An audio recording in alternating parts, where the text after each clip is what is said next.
و بینندگان عزیز تلویزیون بهارستان سلام. من رابط پروفسور باز با شما در برنامه تلویزیونی با هم میابیم. باور دارم که شما برنامه ما را انتظار بودید. در برنامه امروزه ما دو گل دختر فعال برنا امردینова و ادیبه زمانова خوانندگان صنف چهارم مؤسسه تحصیلات میانه عمومی رقم 15 ناحیه سینای شهر دوشنبه اشتراک میکنند. برنا بیشتر به فنهای زبان روسی، زبان انگلیسی و طبیعت شناسی شوق دارد. در آینده میخواهد دکتر شود. ادیبه باشد فنهای صنعت تصویری، زبان مادری و متماتیک را دوست می‌دارد. او نیز در آینده می‌خواهد دکتر شود. به برنامه ما خوش آمدید. رحمت. شما برنامه با هم میابیم را طریق تلویزیون بهارستان تماشا میکنید؟ بله. از اینجا برمیاد که شما با شرط‌های برنامه آشنایی دارید. بله. چگونه هستند؟ برنامه از 3 شرط عبارت است. شرط اول سوال و واریانت، شرط دوم درست و نادرست، در شرط سوم سفارش‌ها داده می‌شوند. خوب، اکنون شما آماده اید که با رابط پروفسور رقابت کنید؟ بله. ترس و هراس ندارید؟ نه. خوب، اگر چنین است امروز البته بینندگان عزیز ما نیز شاهد میشوند که شما تا چه اندازه میتوانید خودها را به دست آورید و با من یعنی رابط پروفسور رقابت نمایید. آماده اید که برنامه را آغاز کنیم؟ بله. اگر چنین است آغاز میکنیم. شرط اول برنامه تلویزیونی با هم میابیم.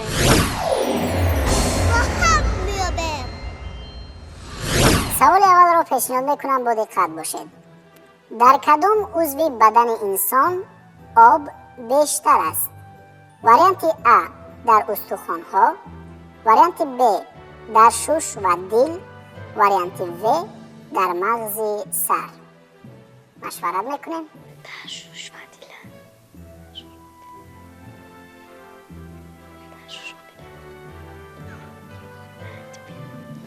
رابا پروفسور ما با اندیشه آمدیم که واریانت ب رو انتخاب میکنه. واریانت و ب یعنی در شش و دل آب بیشتر است. خوب فکر کنید. در کدام عضو بدن انسان آب بیشتر است؟ واریانت ا در استخوان‌ها، واریانت ب در شش و دل، واریانت و در مغز سر.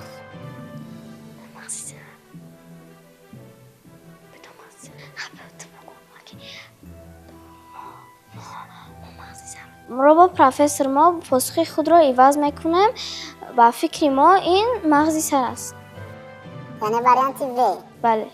ولی شما در اول گفتید که واریانت ب در شش و دل آب بسیار است. ادیبه شما چه اندیشه دارید؟ واریانت ب در شش و دل. خوب، ادیبه میگوید که در شش و دل ولی برنامه میگوید که در مغز سر آب زیاد است. شما با یک خلاصه بیاید. ما تنها میتوانیم یک واریانت را انتخاب کنیم.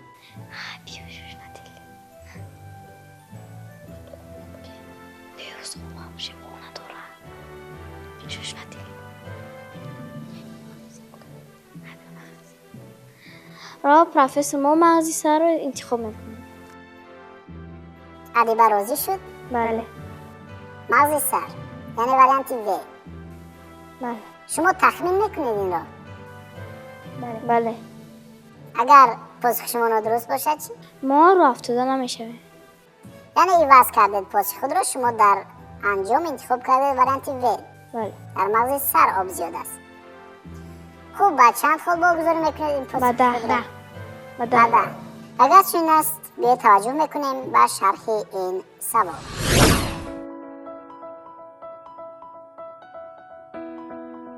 مغز سر انسان مرکز اداره کنی تمام بدن است. اما جالب آن است که تقریباً 73-75% ترکیب مغز سر را آب تشکیل می دهد. این نشان می دهد که آب نه تنها برای تشنگی بلکه برای فعالیت ذهنی نیز نقش حیاتی دارد. آب به مغز سر امکان می دهد که اطلاعات را زود انتقال دهد، خاطره را نگاه دارد، دقت را بلند بردارد و کار عصبها را تنظیم نماید. حتی کم شدن آب در بدن می تواند باعث خستگی، فراموش خاطری و سست شدن فکر را می‌گردد. مغز سر با یاری آب از ضربه‌ها حفظ می‌شود، حرارت خود را تنظیم می‌کند و محیط مساعد برای فعالیت میلیاردها حجره‌های عصب فراهم می‌آورد. متخصصان تاکید می‌کنند که نوشیدن آب کافی نه تنها برای سلامتی جسم بلکه برای روشنفکری و فعالیت‌های ذهنی نیز بسیار مهم است.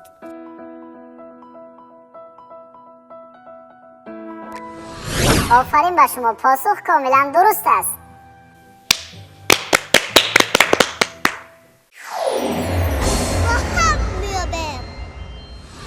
برنو و ادیبه، شما توانستید که به سوال اول در شرط یکم برنامه پاسخ درست گردانید و اکنون می‌گذاریم به سوال دوم. با دقت باشید. کدام نمود جانوران ستون مهره ندارند؟ کدام نمود جانوران ستون مهره ندارند؟ وریانت ا ماهی‌ها، وریانت ب کرم‌ها، وریانت و پرنده‌ها.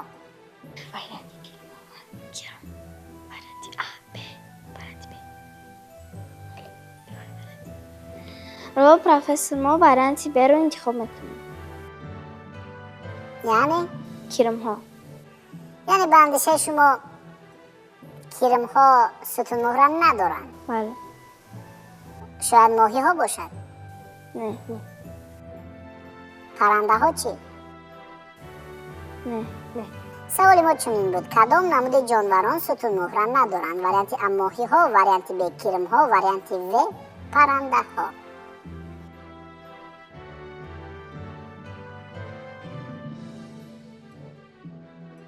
شما انتخاب کردید کرم‌ها.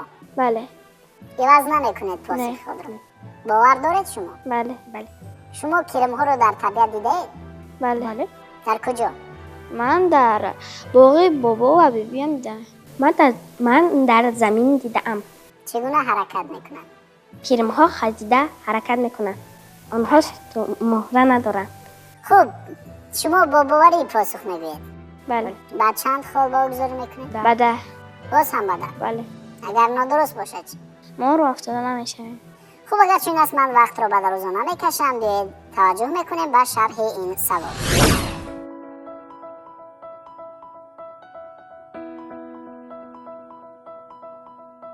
کرم‌ها به گروه جانوران بی‌ستون مهره داخل می‌شوند، یعنی در بدن آنها استخوان و یا ستون مهره وجود ندارد. بدن کرم‌ها ملایم و چندیر است که به آنها امکان می‌دهد که در خاک، آب یا حتی در داخل بدن دیگر موجودات زندگی کنند. کرم‌ها نوع‌های گوناگون دارند، از جمله کرم‌های زمینی، کرم‌های آبی و حتی کرم‌های پارازیتی. مثلا کرم زمینی برای طبیعت خیلی فایده آور است. آن خاک را نرم می کند، گردش هوا و آب را بهتر می سازد و به نشو و نمای رستنی ها کمک می رساند. گرچند کرم ها خرد و به نظر ساده می نمایند، ولی نقش آنها در طبیعت خیلی بزرگ است. به آنها زمین کم حاصل می شد و موازنیت طبیعت خلل می یافت. از این رو معلوم است که هر جانور نوع بس از اندازه و شکل در طبیعت جای و وظیفه خود را دارد.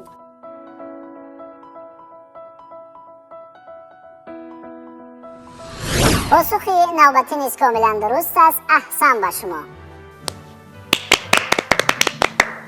ادیبه و برنو، من به شما توصیه میدهم که چون این حاضر جوابی و زیرکی را از دست ندهید و اگر همین گونه ادامه یابد، باور دارم که تا فرجام برنامه خالهای خوب به دست می‌آورید. خوب، اگر شما آماده باشید، اکنون می‌گذاریم به سوال سوم در شرط اول برنامه تلویزیونی با هم میابیم. با دقت باشید، سوال را پیشنهاد میکنم. ذره‌های برف از چی حاصل میشوند؟ ذره‌های برف از چی حاصل میشوند؟ وریانت ا از قطره‌های آب، وریانت ب از ابرها، وریانت و از رعد و برق.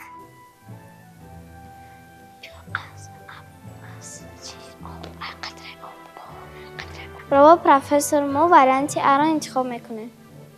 یعنی یعنی آب. قطره‌های آب. چرا از قطره‌های آب شرح دادن میتوانید؟ بله. ما در فن طبیعت شناسی این را خوندیم. ادیبه شما چه اندیشه دارید؟ ما را معلمه در فن طبیعت شناسی گفت که برف از قطره‌های آب به وجود می آید. یعنی به اندیشه شما این وریانتی است ذره های برف از قطره های آب به وجود می آید. بله. بله.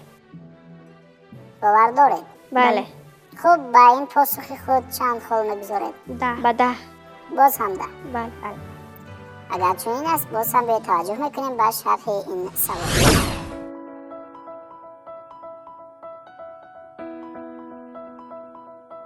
هر یک فصل سال به خود زیبایی های خاص دارد. زمستان با خنکی و برفش از دیگر فصل های سال به کلی فرق می کند. برف حسن زمستان بوده رمز پاکی و زیبایی و فرح است.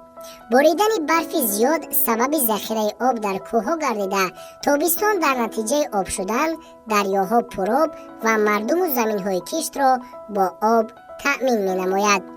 سوال به میان می‌آید که ذره‌های برف از چی حاصل می‌شوند؟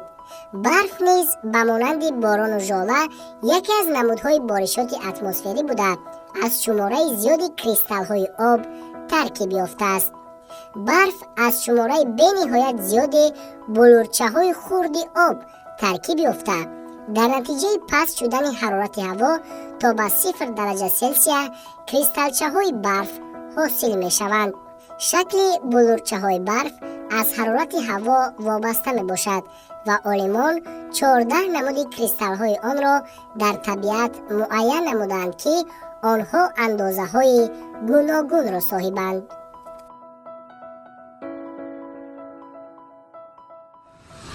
پاسخ نوبتی نیز کاملا درست است. آفرین.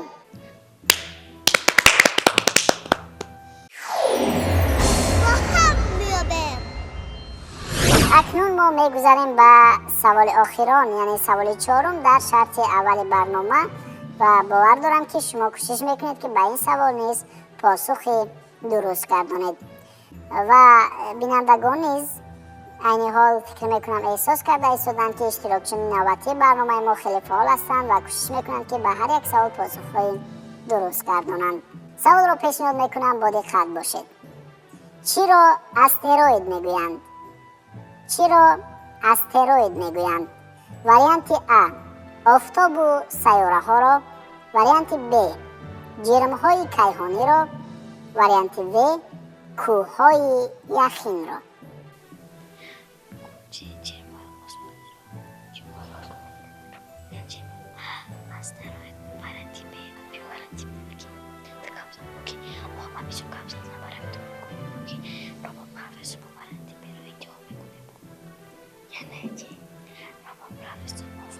رابط پروفسور سوال را بار دیگر تکرار کنید. خوب با دقت باشید.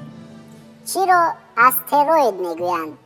وریانت ا آفتاب و سیاره ها را، وریانت ب جرم های کیهانی را و نهایت وریانت و کوه های یخین را.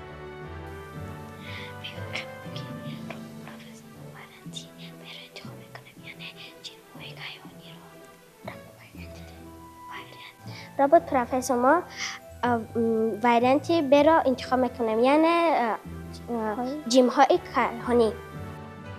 یعنی به اندیشه شما جرم های کیهانی را استروید میگویند؟ بله. بله. شاید آفتاب و سیاره ها باشند. نه. کوه های یخین چی؟ نه.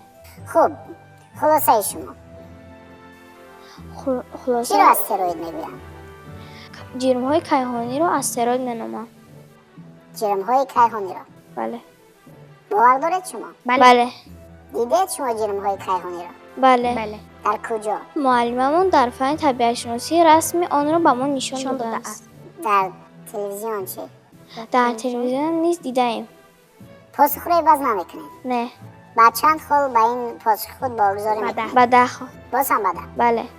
اگر چون است به توجه میکنیم به شرح این سوال.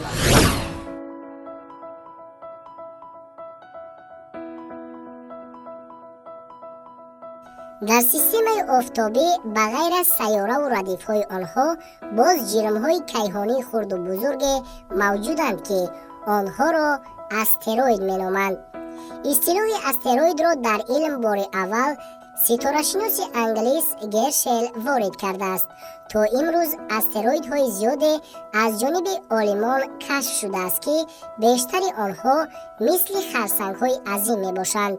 ба гурӯҳи астероидҳо ҷирмҳои дохиланд ки қутрашон бештар аз 50 метр аст. астероидҳо ҳангоми ба атмосфераи замин дохил шудан насӯхта ба сатҳи замин меафтанд, ҳоло он ки шиҳобҳо дар атмосфера пурра месӯзанд. ин далели фарқкунандаи астероидҳо мебошад. ҳоло дар манзумаи офтоб то 1,9 миллион ҷирми осмонӣ бо андозаи беш аз 1 километр маълум аст. аксари астероидҳои маъмул дар ҳудуди минтақаи астероидҳо дар байни мадорҳои миррих ва муштарӣ ҷамъ омадаанд.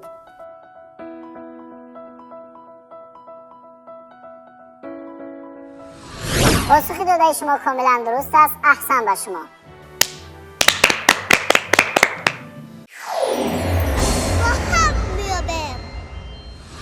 адиба ва барно, ман ба шумо офарин мегӯям ки тавонистед дар шарти аввали барнома ба ҳамаи саволҳо посухҳои дуруст гардонед ва ҳоло шумораи холҳои шумо баробар гаштанд ба 40 хол. омодаед ки ба шарти дигари барнома гузарем? бале. агар чунин аст, биёед бинандагонро интизор намешавем ва мегузарем ба шарти дуюми барномаи телевизионӣ бо ҳам меёбем.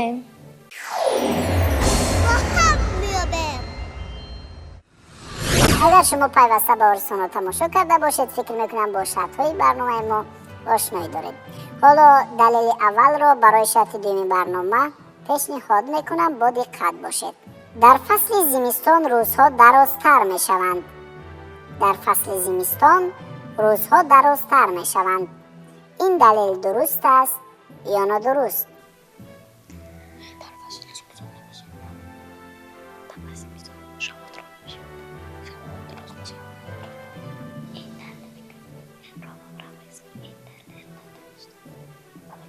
роберт профессор, ин далел нодуруст аст. шарҳ дода метавонед? бале. маълумот мо дар фанни табиатшуносӣ хондаем ки дар фасли зимистон рӯзҳо кӯтоҳ ва шабҳо дароз мешаванд. ман дар фанни забони модарӣ инро хонда будам. яъне ба андешаи шумо ин далел нодуруст аст? бале. дар фасли зимистон рӯзҳо дарозтар мешаванд. ин далел нодуруст аст. яъне ба андешаи шумо кӯтоҳ мешаванд. бале. пас кай рӯзҳо дароз мешаванд? дар фасли баҳор. яъне бо боварӣ мегӯед шумо? бале. ба чанд хол богузорӣ мекунед? ба 10. боз ҳам ба 10. бале. агар чунин аст, ман вақтро ба дароза намекашам. биёед таваҷҷӯҳ мекунем ба шарҳи ин далел.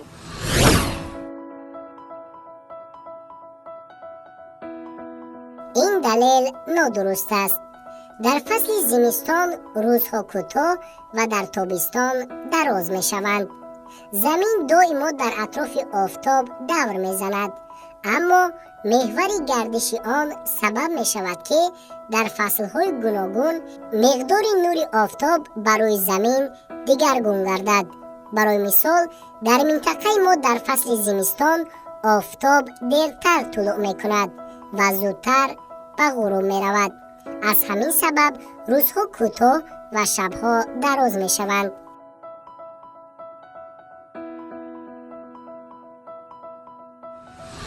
ин далел нодуруст аст.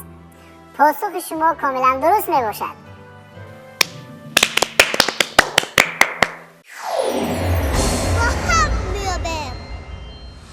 адиба ва барно, ҳоло шумораи холҳои шумо баробар гаштанд ба 50 хол ва акнун мо мегузарем ба саволи дуюм дар шарти дуюми барномаи бо ҳам меёбем. бо диққат бошед, далелро барои шумо пешниҳод мекунам. пилкҳои чашм фаъолтарин мушакҳои бадан мебошанд. ин далел дуруст аст ё нодуруст?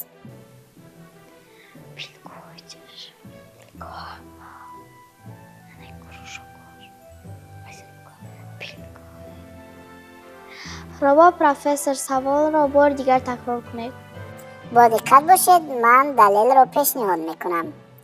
پلک های چشم فعالترین موشک های بدن می باشند. این دلیل درست است یا نادرست؟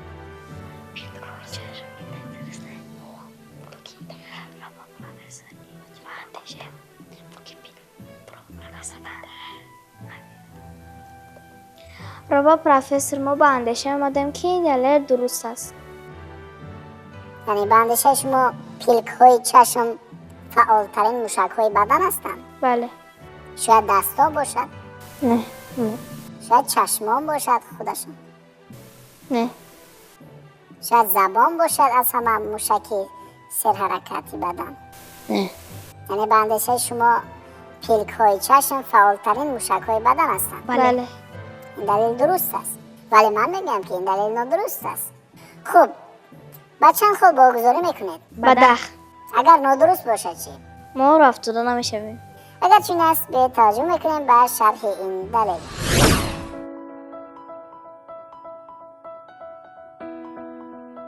این دلیل درست می باشد. انسان در بدن خود از 650 تا 850 موشک دارد. از همه تیز حرکت کننده آنها پلک های چشم می باشند. این موشک ها در بالا و پایان چشمان جای گیرند و وظیفه محافظت چشم را اجرا می کنند. این نمودی موشک ها در انسان فقط 6 تا می باشند. اینچنین این موشک ها حالت باطنی انسان را هم انعکاس می کنند. عالمان بر آن عقیده‌اند که موشک های گرد چشم انعکاس کننده دانایی آدم می باشند و از روی آنها خصلت شخص را نیز بها می دهند.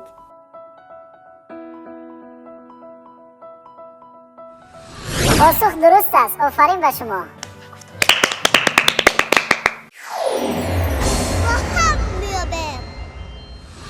برنو و ادیبه. حالا میگذاریم به دلیل سیوم در شرط دومی برنامه. شما آماده اید؟ بله.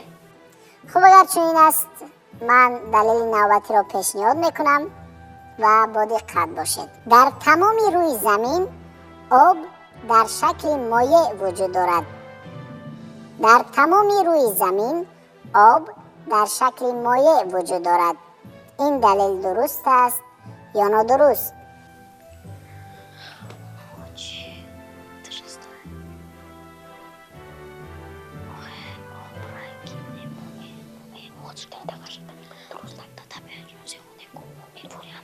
ربا پروفسور ما به اندیشه آمدیم که این دلیل درست است. یعنی به اندیشه شما این دلیل درست است. در تمام روی زمین آب در شکل مایع وجود دارد. بله. شما وابسته به آب معلومات دارید؟ بله. شرح داده میتوانید؟ بله. من در فن طبیعت شناسی خوندم و معلمم به من این موضوع رو فهمونده است. یعنی به اندیشه شما در تمام روی زمین آب تنها در شکل مایع موجود است. بله. شاید در دیگر شکل هم باشد آب. نه. در تمام روی زمین آب در شکل مایع وجود دارد. این دلیل درست است یا نادرست؟ این دلیل درست است. پاسخی خود را بچه خود واگذاری میکنید؟ بده. باز هم بده. بله. اگر نادرست باشد چی؟ ما رو افتاده نمیشویم. اگر چون است به توجه میکنیم به شرح این دلیل.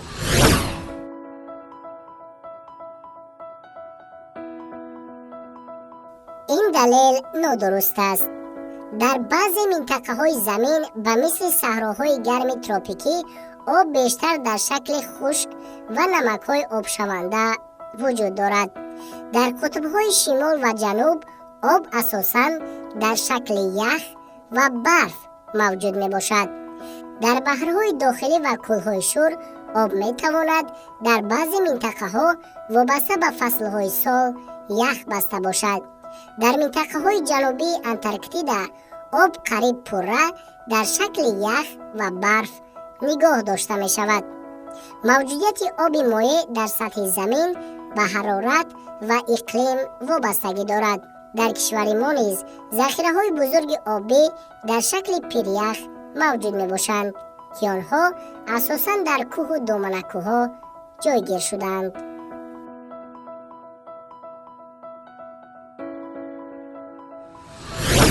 دلیل نادرست است. متاسفانه پاسخ شما نادرست بود. ادیبه و برنا فکر میکنم که در این سوال کم شما به سراسیمگی راه دادید. راه افتاده نیستید؟ نه. البته راه افتاده نشوید چون که حالا سوال ها و سپارش ها در برنامه زیادند. اگر آماده باشید میگذاریم به دلیل چهارم، یعنی دلیل آخرم در شرط دوم برنامه تلویزیونی با هم میابیم. با دقت باشید دلیل را پیشنهاد میکنم. میکروسکوپ را نیوتن اختراع کرده است. میکروسکوپ را نیوتن اختراع کرده است. این دلیل درست است یا نادرست؟ رابا پروفسور سوال رو باید دیگه تکرار کنید. بار دیگر سوال را پیشنهاد میکنم با دقت باشید. میکروسکوپ را نیوتن اختراع کرده است. این دلیل درست است یا نادرست؟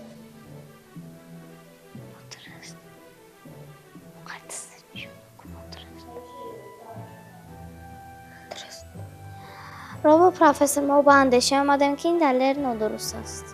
یعنی به اندیشه شما میکروسکوپ را نیوتن اختراع نکرده است؟ پس کی اختراع کرده باشد؟ ما نمیدونیم که میکروسکوپ را کی اختراع کرده است، ولی ما میدونیم که نیوتن است. یعنی دیگر کس است؟ بله. شما میدونید که خود میکروسکوپ چیست و آن چی را مشاهده میکند؟ بله. در کجا دیدید؟ من میکروسکوپ را در بیماری خانه دیدم.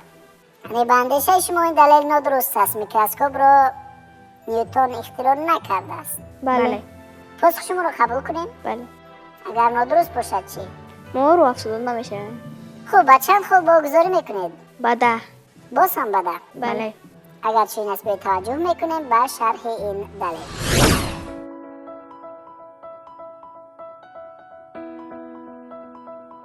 این دلیل نادرست است.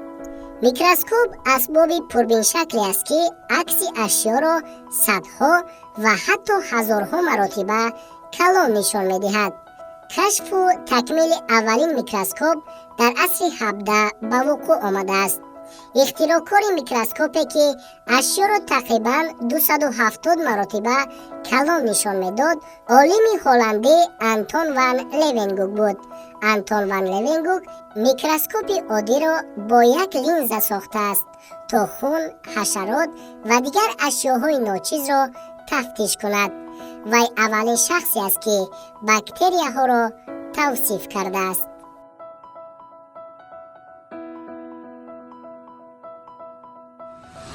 پاسخ شما کاملا درست می باشد. آفرین.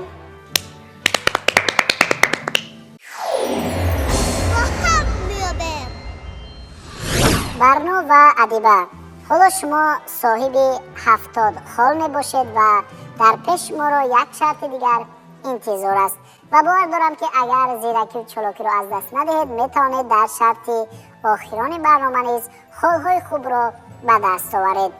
شما آماده اید که به شرط نوبتی گذاریم؟ بله. بله. اگر چون است بیاید آغاز میکنیم شرط سیوم برنامه تلویزیونی با هم میابیم. در شرط سیوم برنامه برای شما 2 سپارش داده می شود. در سپارش اول شما حرف ها را جابجا میگذارید و کلمه می سازید. در سپارش دوم باشد از رسم فرقیت ها را پیدا میکنید. حالا ما سپارش یکم را برای شما پیشنهاد میکنیم. در اینجا 10 کلمه آورده شده است که در آنها حرف ها آمیخته می باشند. شما حرف ها را جابجا گذاشته کلمه ها را پوره می سازید. برای هر یک کلمه پوره ساخته یک خالی می گیرید که در عموم 10 خال می شود. اگر همه کلمه ها را پوره سازید تنها 1 دقیقه وقت دارید. برای شما این سپارش مفهم است؟ بله. آماده هستید؟ بله. خب اگر چون است با اشاره من آغاز میکنیم. میوه، قوطی، زندگی، باغچه،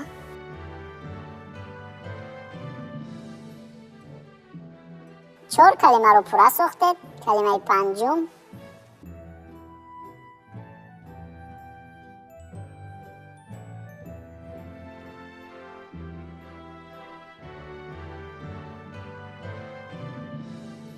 تیرزا.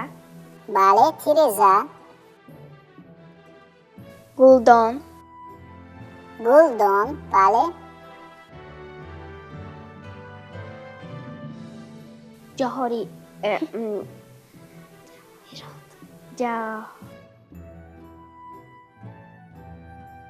جواهرات. بله جواهرات. شپرک. شپرک. آثارخانه. آثارخانه. آهن. بله وقت شما به انجام رسید. برنو و ادیبه من به شما احسان و آفرین میگویم که توانسته در مدت 1 دقیقه 10 کلمه ای که به شما پیشنهاد شد پوره سازید که اونها کلمه های میوه، قوطی، زندگی، باغچه، تیرزه، گلدان، جواهرات، شپرک، آثارخانه و آهنگ بود. برای اجرای موفقانه این سپارش به شما 10 خال داده می شود. آفرین.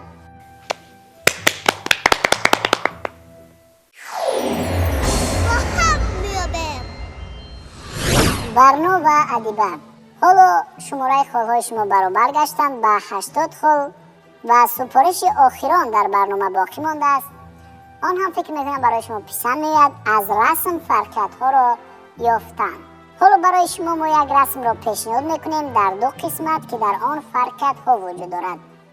برای هر یک فرکتی که شما از این رسم پیدا کردن میتوانید 2 خال میگیرید که این شماره خوب است.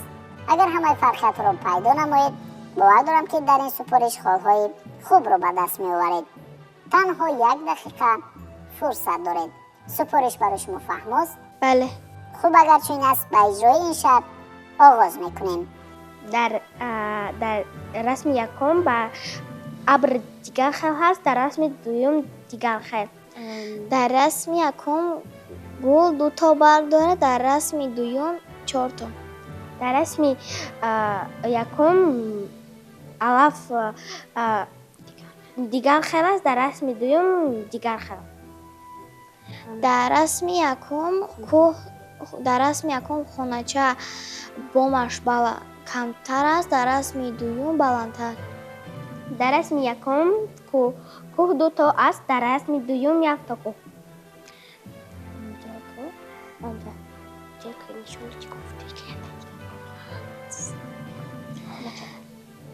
در رسم یکم بند خونچه زیادتر است و در رسم دوم کمتر. وقت شما به انجام رسید. من به شما احسان و آفرین میگویم که توانسته در مدت 1 دقیقه از این رسم 6 فرکت را پیدا نمایید. اکنون برای اجرای موفقانه این شرط برای شما 12 خال دیگر داده می شود. آفرین. فرکت هایی که شما در این رسم پیدا کرده توانستید این در رسم یکم ابر نسبت رسم دوم فرق میکند. این چنین گل سرخی که در پایان است برگ هایش فرق میکند و علفی که در زیر جایگیر است در قسمت یکم 3 برگ دارد، در قسمت دوم 4 تا.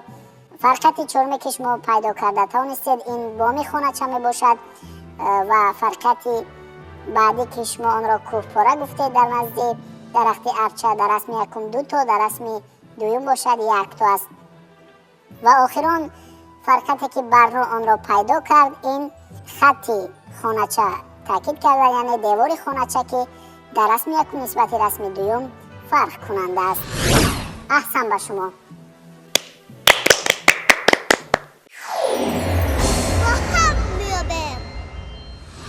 برنو و ادیبه اینجا همه شرط های برنامه با هم میابیم به انجام رسیدند و من شماره عمومی خالهای شما را حساب کردم که آنها در عموم برابر گشتند به 92 خال. آفرین. خوب اینجا میخواستم اندیشه های شما را وابسته به برنامه امروزه شنیده باشم. برنامه شما چه اندیشه دارید وابسته به برنامه امروزه ما؟ برنامه با همه یابد با من پسند آمد و من میخواهم که باز به این برنامه برگردم. چه توصیه میدید به همسالان خود، به همصنفان خود؟ به همسالان خود من توصیه میدم که کتاب بسیار خوانند و به این برنامه آمده اشتراک کنند. کدام سوال برای شما دشوار بود؟ به من دشوارترین سوال آن بود که میکروسکوپ را کی اختراع کرده است. این برای شما دشوار بود. بله. خوب، ادیبه شما چه اندیشه دارید؟ با من این برنامه خیلی پسند آمد و باز میخواهم به این برنامه اشتراک کنم. کدام سوال یا شرط برنامه برای شما پسند آمد؟ با من سپارش رسم خیلی پسند آمد. تشکر زیاد به شما. ما از این منبر به والدین شما، به آموزگاران شما اظهار سپاس می‌نماییم که به شما راهنمایی کردن تا شما در برنامه تلویزیونی با هم یابیم اشتراک نموده صاحب حال‌های خوب گردید. خوش آمدید به تلویزیون باورستان. رحمت. بینندگان عزیز تلویزیون باورستان، یادرس میشیم که در برنامه امروزه با هم میابیم دو خواننده فعال، برنا امردینووا و ادیبه زمانووا، خوانندگان صنف چهارم مؤسسه تحصیلات میانه عمومی رقم 15 ناحیه سینای شهر دوشنبه اشتراک کردند که آنها با هنر و مهارت خود توانستند در این برنامه 92 خال به دست آورند. ما برای آنها موفقیت و کامیابی را در درس و تحصیلشان تمنا داریم. موفق باشید. تشکر. بینندگان عزیز تلویزیون دوست داشتنی بهارستان، اینجا برنامه نوبتی با هم میابیم به انجام میرسد. من رابط پروفسور میروم به جستجوی سوالهای نو برای برنامه های من بعد. همیشه سلامت و کامیاب باشید و با تلویزیون بهارستان بودن را هیچگاه فراموش نسازید. خیر.